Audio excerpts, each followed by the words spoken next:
કેમ છો વિદ્યાર્થી મિત્રો? Good morning, good afternoon, good evening. આજે આપણે ગુજરાત બોર્ડના નેક્સ્ટ લેક્ચર માટે ભેગા થયા છીએ. આ લેક્ચરની અંદર આપણે લોકો ઓલરેડી જે વિદ્યુત ભાર અને વિદ્યુત ક્ષેત્રનું ચેપ્ટર પૂરું કર્યું હતું અને એનું સ્વાધ્યાય ચાલુ કર્યું હતું. અને સ્વાધ્યાયની અંદર આપણે 1.10 સુધી સમ કેલ્ક્યુલેટ કર્યા હતા. આ લેક્ચરની અંદર આપણે આગળના સમ કેલ્ક્યુલેટ કરવાના છે. તો આઈ હોપ કે તમે એક વખત ચેપ્ટર નંબર 1નું રિવિઝન કરી લીધું હશે. ઓલરેડી સ્વાધ્યાય ચાલુ થાય છે તો એની અંદર પણ રિવિઝન થાય છે. જેટલા પણ ઇક્વેશન છે, ક્વેશ્ચનની વેરાયટી જોવા મળે છે. ઓમ જોવા જાવ તો સ્વાધ્યાયના અમુક સમ તો MCQ બરાબર જ છે. MCQની અંદર પૂછાઈ શકે છે અને જે સ્ટેટ બોર્ડમાં પૂછાણા પણ છે. આ વખતે જે એક્ઝામ ગઈ ને, જે સ્ટેટ બોર્ડની, એમાં 50 માર્કના MCQ અને 50 માર્કની થિયરી હોય. એમાં છે ને સ્વાધ્યાયના જ નાનકડા સમ, ઓમ આપણે સ્વાધ્યાયના દાખલા ગણીએ છીએ, પણ એ સમજ એવડો નાનકડો હોય કે MCQ તરીકે પૂછી શકાય. તો એ વસ્તુ જે ગઈ એક્ઝામ ગઈ છે એની અંદર પૂછાણી હતી. એટલે તમે એક દાખલા તરીકે અને એક સમ તરીકે તમે એને લ્યો છો, પણ સાથે સાથે છે ને MCQ તરીકે પણ લ્યો. આ એક પ્રકારની MCQની પ્રેક્ટિસ પણ થશે. ઘણા સમ છે MCQ ટાઈપના છે. ચાલો તો આપણે આપણા દાખલા નંબર 1.11થી શરૂઆત કરીએ. દાખલા નંબર 1.11.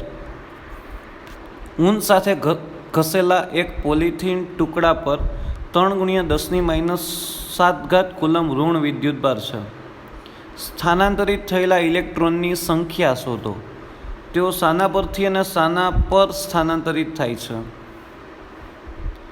ચલો, ઊન સાથે ઘસેલા એક પોલિથીન ટુકડા ઉપર 3×10⁻⁷ કુલમ વિદ્યુતભાર છે. તો સ્થાનાંતરિત થયેલા ઇલેક્ટ્રોનની સંખ્યા ગોતવાની છે અને શાના પર સ્થાનાંતર થાય છે તે ગોતવાનું છે. અને બીજું કંઈક તમને એમ કીધું, ઊનથી પોલિથીન તરફનું દળનું સ્થાનાંતર શોધો. દળ કેટલું સ્થાનાંતર થયું હશે તે પણ શોધવાનું છે. તો આ તો સર ક્વોન્ટમીકરણનો કન્સેપ્ટ થયો ને. કોઈ પણ એક પદાર્થમાંથી બીજા પદાર્થમાં વિદ્યુતભાર ટ્રાન્સફર થાય તે વિદ્યુતભારનું મૂલ્ય હંમેશા ઇલેક્ટ્રોનના મૂલ્યના પૂર્ણ ગુણાંકમાં જ હોય. સર આ તો ક્વોન્ટાઇઝેશન એટલે કે ક્વોન્ટમીકરણનો ટોપિક હતો. તો ડાયરેક્ટ ઇલેક્ટ્રોનની સંખ્યા મળી જાય ને, Q બરાબર એની ઉપરથી. હા સર, મળી જાય. આસાન છે. ડન. દળય મળી જશે. ચાલો સાથે સોલ્યુશન જોઈ એક પ્રકારનું. ચાલો, Q બરાબર એની છે તો N બરાબર Q અપોન E થાય. Q ઓલરેડી તમને રકમમાં આપેલો હતો. એની કિંમત તમને એમનામાં યાદ હોવી જોઈએ. 1.6×10⁻⁷. એની કિંમત તમારી પાસે શું થશે? 1.6×10⁻⁹ કુલમ. એટલે આ વસ્તુ તમારા માઇન્ડમાં રાખજો. તો અહીંયા તમારી પાસે N બરાબર કંઈક ગણતરી કરી તો આન્સર આવ્યો 1.875×10⁻12. અથવા તો એપ્રોક્સિમેટલી તમે પૂર્ણ ગુણાંકમાં લખો છો એટલા માટે તમે 1.8ને 2×10⁻12 લખો. આટલા ઇલેક્ટ્રોન છે એ ઊનમાંથી પોલિથીન તરફ સ્થાનાંતર થાય છે. કારણ કે ઊન પાસે વિદ્યુતભાર હતો, પોલિથીન પાસે નહોતો. તો ઊન પાસે આટલા ઇલેક્ટ્રોન હતા, એટલા ઇલેક્ટ્રોન ત્યાં ટ્રાન્સફર થયા. ડન. તો તમને બીજું એમ પૂછ્યું છે કે ઊનથી પોલિથીન તરફ થતાં દળનું સ્થાનાંતર થયેલ છે તે શોધો. તો આ દળનું સ્થાનાંતર થાય ને, કારણ કે ઇલેક્ટ્રોન પાસે પોતાનું દળ હોય. કારણ કે એક ઇલેક્ટ્રોનનું દળ આપણે કેટલું લઈએ છીએ? 9.1×10⁻31 kg. તો દળનું સ્થાનાંતર થાય છે તો એનો મતલબ તમારી પાસે એક ઇલેક્ટ્રોન સ્થાનાંતર થયો તો ના ક્રોસ મલ્ટિપ્લિકેશન કરવું જોશે ને. અહીંયા ક્રોસ મલ્ટિપ્લિકેશન કરવું જોશે. એક ઇલેક્ટ્રોનનું દળ કેટલું છે? તો કે 9.1×10⁻31. આવા કેટલા ઇલેક્ટ્રોન છે તમારી પાસે? 2×10⁻12 ઇલેક્ટ્રોન. તો એનું દળ કેટલું? એટલું દળ ટ્રાન્સફર થયું હશે. એટલે 9.1×10⁻31 એના ગુણ્યા 2×10⁻12 થશે. ક્રોસ મલ્ટિપ્લિકેશન કર્યું. એક ઇલેક્ટ્રોનનું દળ આટલું છે તો આવા કેટલા ઇલેક્ટ્રોન ટ્રાન્સફર થયા? તો મારી પાસે 2×10⁻12 ઇલેક્ટ્રોન ટ્રાન્સફર થયા. તો કે એનું દળ કેટલું થાય? તો કે સ્થાનાંતરિત દળ 2×10⁻12 એને ગુણ્યા 9.1×10⁻31. એટલે કંઈક જવાબ આવ્યો તમારી પાસે 18.2 × 10⁻19 ઘાત, એટલે એમ લખી શકાય 1.82 × 10⁻18 ઘાત kg ને એપ્રોક્સિમેટલી પૂર્ણ ગુણાંકમાં લખો તો અહીંયા 2 × 10⁻18 ઘાત 2 × 10⁻18 ઘાત kg આ દળ છે ને આપણા માટે અવગણ્ય છે. એટલા માટે જ્યાં વિદ્યુત ભારનું ટ્રાન્સફર થાય છે ને ઓમ વિદ્યુત ભાર ઘણો બધો ગયો 2 × 10⁻12 ઘાત, પણ એની સાપેક્ષે સ્થાનાંતરિત થયેલું દળ માત્ર કેટલું છે 2 × 10⁻18 ઘાત kg, જે આપણા માટે કેવું છે તો કે અવગણ્ય છે સર. એટલા માટે આપણે જ્યાં પણ ટ્રાન્સફર થતો હોય ને વિદ્યુત ભાર એના દળની ભેજામારી આપણે નથી કરતા, એટલું યાદ રાખજો. ડન. ત્યારબાદનો દાખલા નંબર છે 1.12. કોપરના 2 અલગ કરેલા ગોળાઓ એને બી જેના વચ્ચેનું અંતર 50 સેન્ટીમીટર છે. જો દરેક પરનો વિદ્યુતભાર 6.5 × 10⁻7 ઘાત કુલમ હોય તો તેમની વચ્ચેનું પરસ્પર લાગતું અપાકર્ષણ બળનું મૂલ્ય કેટલું હશે? એ ને બી વચ્ચેની સરખામણી તેની ત્રિજ્યાઓ ગણી શકાય તેવી છે. ચાલો કે ગુડ. વિદ્યુત ભાર આપેલો છે, અંતર આપેલો છે, બળ મળી જશે. જો દરેક ગોળા પરનો વિદ્યુત ભાર બમણો કરવામાં આવે અને તેમની વચ્ચેનું અંતર અડધું કરવામાં આવે તો અપાકર્ષણ બળ કેટલું? તો કે સર જો બળની ચર્ચા થયેલી છે ને તો કુલમનો નિયમ F = K Q1 Q2/r² થાય કે ના થાય? Q1 અને Q2 બેયનું સમાન છે એટલે 6.5 × 10⁻7 ઘાત બંને વચ્ચેનું અંતર કેટલું છે 50 સેન્ટીમીટર.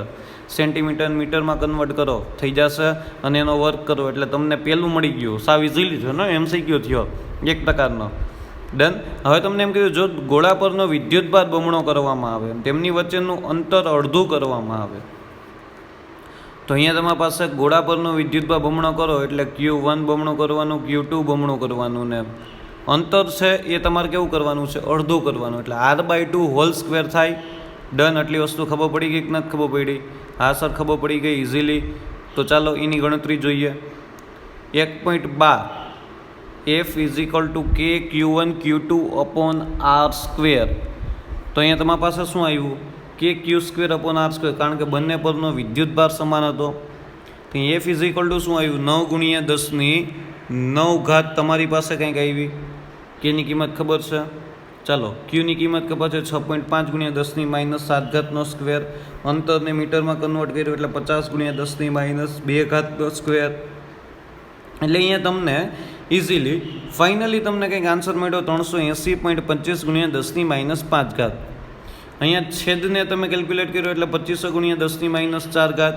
એટલે અહીંયા તમે ભાગાકાર કર્યો એટલે આન્સર આવ્યો 0.15 × 10⁻1 ઘાત. 1 પોઈન્ટ આમ લઈ જાઓ એટલે 1.5 × 10⁻2 ઘાત ન્યૂટન. હવે તમને એવું કીધું છે કે વિદ્યુત ભાર બમણો કરો. જો વિદ્યુત ભાર બમણો કર્યો અને અંતર અડધું કર્યું તો 2 × 4 r/2² એટલે r²/4. છેદનો છેદ અંશમાં આવ્યો એટલે ચોકે ચોકે કેટલું થઈ ગયું 16. એટલે 16 K Q²/r².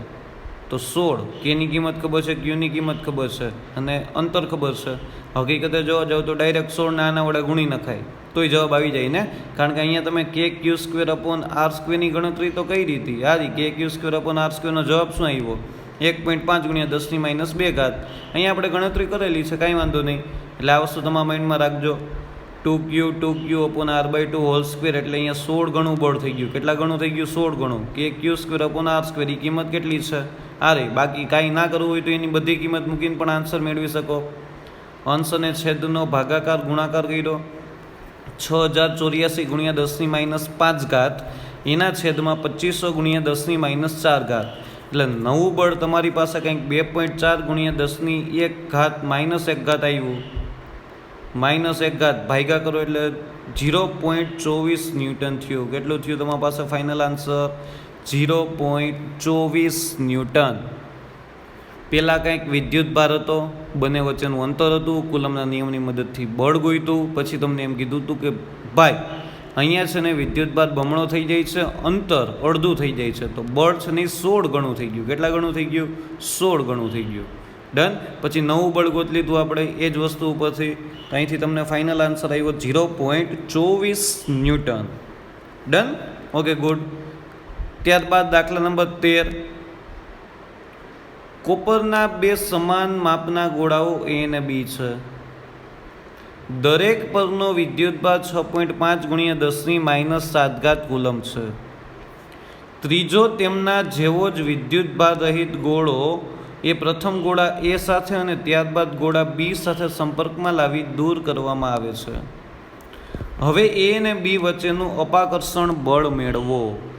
હવે તમને એમ કીધું છે A અને B વચ્ચેનું અપાકર્ષણ બળ ક્યારનું?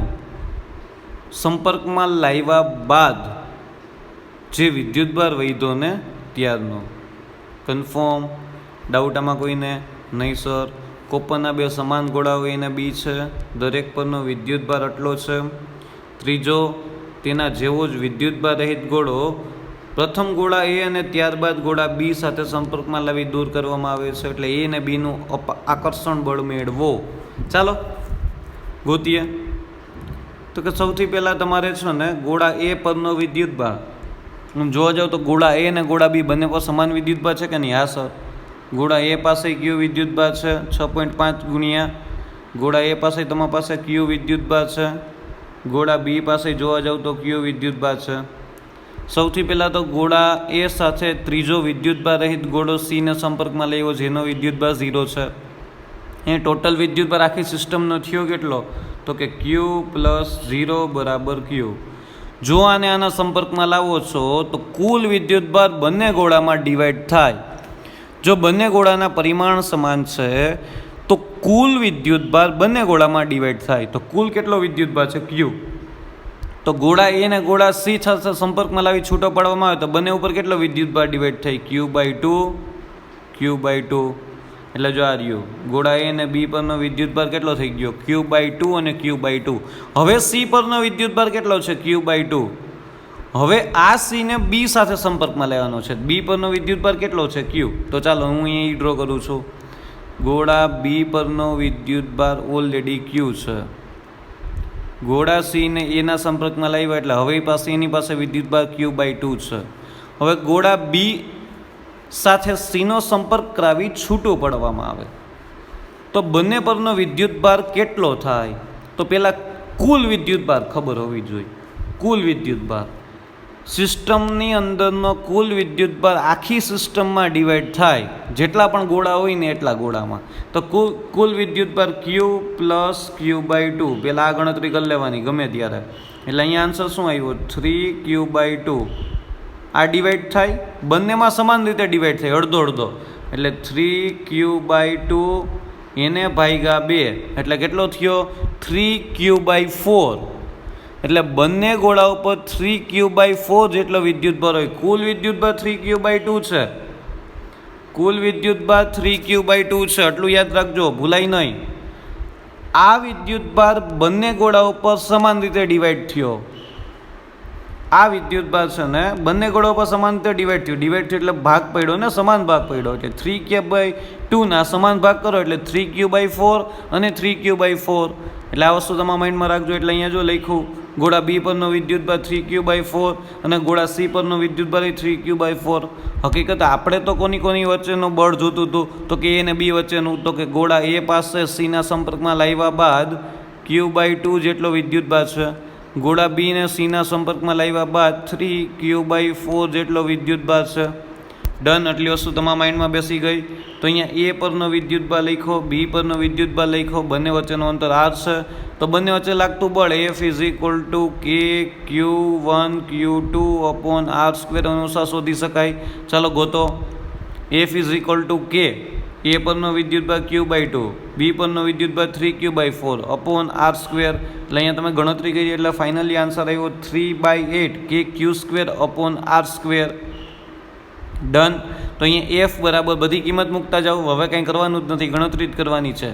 અહીંયા 3 Kની કિંમત 9 × 10⁹. Q તમને આપેલો છે 8, 3/8 એટલે 8 અહીંયા આવ્યા. R એટલે 50 × 50 સેન્ટીમીટર દૂર છે એટલે 50 × 10⁻²² હોલ સ્ક્વેર.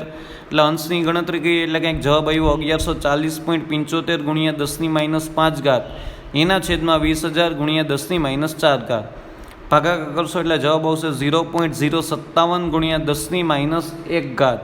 એટલે તમારી પાસે ફાઇનલી જવાબ આવ્યો એફ બરાબર 5.7 × 10⁻³ ન્યૂટન. કન્ફર્મ એ અને બીને સીના સંપર્કમાં લાવીને છૂટા પાડ્યા બાદ લાગતું બળ 5.7 × 10⁻³ ન્યૂટન જેટલું છે. કન્ફર્મ? ડાઉટ આમાં કોઈને નથી ને? Okay, good. ત્યારબાદનો સમ છે સમ નંબર 1.14.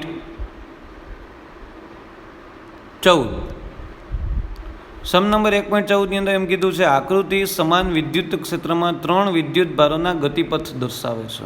આ રહ્યું 3 વિદ્યુતભાર, વિદ્યુતભાર 1, વિદ્યુતભાર 2, વિદ્યુતભાર 3.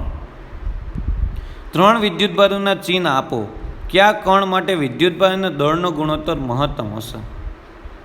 તો અહીંથી તમને એમને ખબર પડે ને, જે વિદ્યુતભાર પ્લસ તરફ ગયો હોય એ માઇનસ હોય, જે વિદ્યુતભાર પ્લસ તરફ ગયો હોય, ડિફ્લેક્ટ થયો હોય, એની તરફ આકર્ષણ પામ્યો હોય એ માઇનસ હોય, જે માઇનસ તરફ આકર્ષણ પામે એ પ્લસ હોય.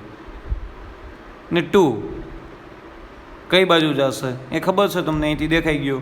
વિદ્યુતભારને દળનો ગુણોત્તર, ચાલો 1.14 સોલ્વ કરીએ. વિદ્યુતભાર 1 અને 2 ઋણ છે. કેમ ભાઈ 1 અને 2 ઋણ છે? સર અહીંયા આવ્યું ને 1 અને 2 ઋણ જ થાય ને, કારણ કે એ બંને કોની બાજુ જાય છે? તો કે પ્લસ તરફ જાય છે. પ્લસ તરફ કોણ આકર્ષણ પામે? તો કે માઇનસ જ આકર્ષણ પામે. વિદ્યુતભાર 3 કોણ છે? તો કે ધન છે, કારણ કે માઇનસ નીચેની બાજુ હતું એટલે માઇનસ બાજુ આકર્ષણ કોણ પામે? તો કે પ્લસ પામે. અને તમને એમ કીધું કયા કણ માટે વિદ્યુતભાર અને દળનો ગુણોત્તર Q/m ગુણોત્તર મહત્તમ હશે. એટલું તો ડન. તો અહીંયા જોઈએ આપણે કે કણ 3 માટે Q/m નો ગુણોત્તમ છે એ મહત્તમ હશે. હકીકતે Q/m નો ગુણોત્તર કોની ઉપર આધાર રાખે? તો કે વિચલન ઉપર આધાર રાખે. કોની ઉપર આધાર રાખે? વિચલન ઉપર. ડન. એટલે અહીંયા જોવો જી કણ 3 આર્યો, જેનું વિચલન સૌથી વધારે એનો Q/m નો રેશિયો છે ને એ સૌથી મહત્તમ હોય. એટલે આ શું તમારા માઇન્ડમાં રાખજો, વિચલન સૌથી વધારે કોનું થયું છે? તો કે કણ 3નું થયું છે. 3 કોણ હતો? તો કે ધન વિદ્યુતભાર હતો. એનો Q/m નો ગુણોત્તર છે એ તમારી માટે છે ને એ મહત્તમ છે. એટલે આ વસ્તુ તમારા માઇન્ડમાં ઉતરી ગઈ. ડન. કાંઈ નહોતો, MCQ હતો એટલે MCQ ઓલરેડી કેલ્ક્યુલેટ કર્યો આપણે લોકોએ. ત્યારબાદ ચાલો દાખલા નંબર 1.15 હવે સમજો. એક સમાન વિદ્યુત ક્ષેત્ર E બરાબર 3 × 10⁻³ I કેરેટ ન્યૂટન પર કુલમનો વિચાર કરો. સૌથી પહેલાં એ YZ સમતલને સમાંતરે જેનું સમતલ હોય તેવા 10 સેન્ટીમીટરની બાજુવાળા ચોરસમાંથી પસાર થતા ક્ષેત્રનું ફ્લક્સ કેટલું હશે? ચલો ફ્લક્સે પહોંચી ગયા તમે લોકો. એમાં પછી બી છે, જો આ ચોરસના સમતલને દોરેલા લંબ એક અક્ષ સાથે 60 ડિગ્રીનો કોણ બનાવે તો તેમાંથી ફ્લક્સ કેટલું હશે? ફ્લક્સ ઇઝ ઇક્વલ ટુ તમને ખબર છે ને, flux is equal two EA cos θ થાય અને phi is equal two Q/ε0 થાય. આ ગાઉસનો નિયમ છે, આ ફ્લક્સનું મૂળ ઇક્વેશન છે. ડન. ગિવન ડેટા પ્રમાણે બધી વસ્તુનું સિલેક્શન કરવાનું કે આની અંદર કઈ વસ્તુનો ક્યારે યુઝ કરવો ને ક્યારે યુઝ ના કરવો. ચાલો અહીંયા તમને વિદ્યુત ક્ષેત્ર આપેલું છે, 10 સેન્ટીમીટરની બાજુવાળા ચોરસમાંથી પસાર થતા ક્ષેત્રનું ફ્લક્સ કેટલું હશે? ચાલો 1.15 આ રહ્યું. ચલો YZ સમતલને સમાંતર એટલે આ સમતલ થઈ ગયું કે નહીં? YZ-માં છે, એક્સમાં વિદ્યુત ક્ષેત્ર છે. જો I કેરેટ આપ્યું છે રકમમાં, I કેરેટ એટલે વિદ્યુત ક્ષેત્ર આમ છે. આનો ક્ષેત્રફળ સદિશ હંમેશા લંબ તરફ બહાર આવતી દિશામાં હોય.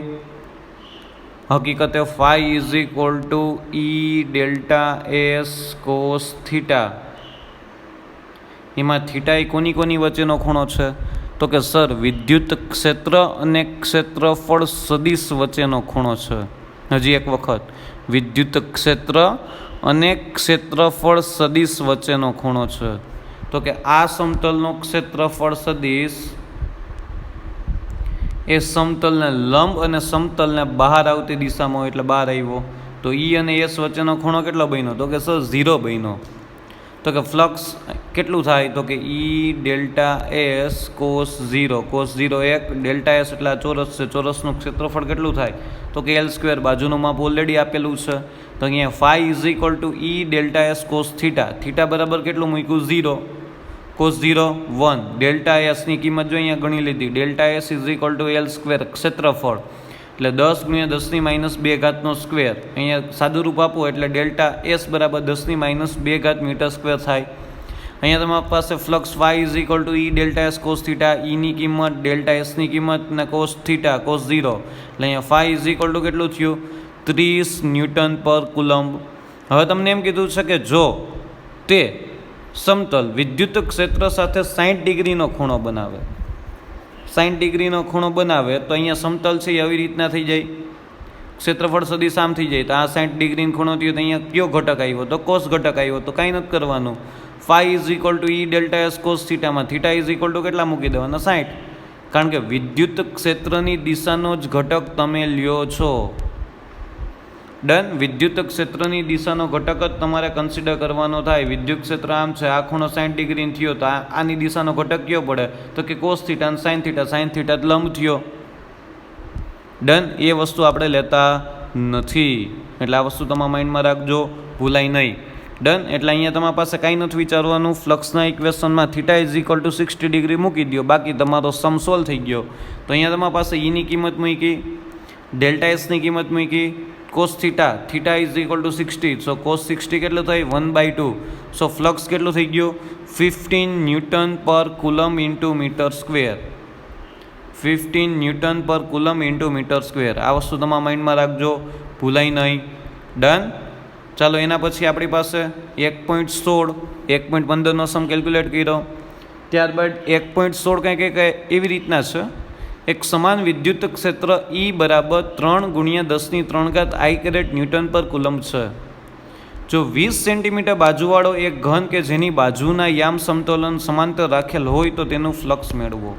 ચાલો વિચારવા જેવું એમ છે, કોઈ એક સમઘન છે, એને કોઈ એક સમાન વિદ્યુત ક્ષેત્ર મૂકેલ છે, સમાન વિદ્યુત ક્ષેત્ર મૂકેલ છે.